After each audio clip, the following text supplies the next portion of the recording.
نحمدہ نصلی علی رسولہ الکریم السلام علیکم ورحمۃ اللہ وبرکاتہ۔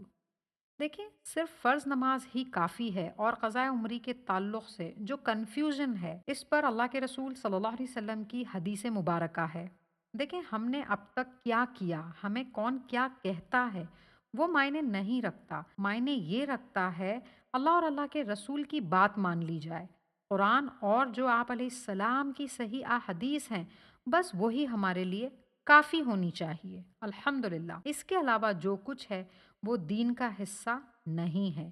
اور جہاں تک فرض نماز کے تعلق سے بات ہے، جو لوگ نماز ہی نہیں پڑھتے ان کو آپ نماز کے قریب کیسے لے کر آئیں گے؟ ان کو نماز کے قریب کیسے کیا جائے؟ کم سے کم وہ اپنی فرض نماز ہی شروع کر لیں۔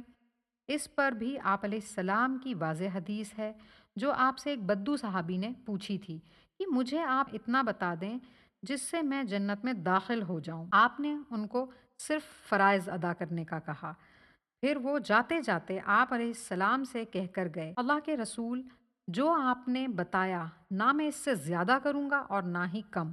پھر جب وہ پیٹھ موڑ کر جانے لگے تو آپ علیہ السلام نے اپنے دوسرے صحابہ سے فرمایا، اگر کوئی ایسے شخص کو دیکھنا چاہتا ہے جو جنتی ہے تو وہ اس شخص کو دیکھ لے۔ اللہ اکبر! دیکھیں، جو بات آپ کو پہلی دفعہ پتہ چلتی ہے، آپ کو حدیث کا قرآن کا ریفرنس دیا جاتا ہے، الحمدللہ اسے کراس چیک کریں، انشاءاللہ بات کلیئر ہو جائے گی۔ یہ حدیث صحیح بخاری میں ہے 1397۔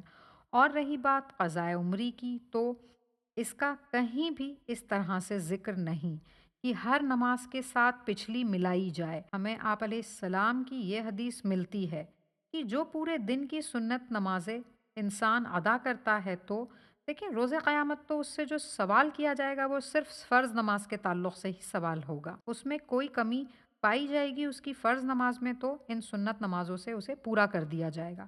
اسی لیے جس کی بہت ساری نمازیں رہ گئی ہوں اب تک، تو وہ فرض کے ساتھ ساتھ اپنی سنتوں کو ادا کر لے اور اللہ سبحانہ و تعالیٰ سے معافی کی امید رکھے انشاءاللہ۔ اور یہ حدیث ہے سنن ابن ماجہ 1425۔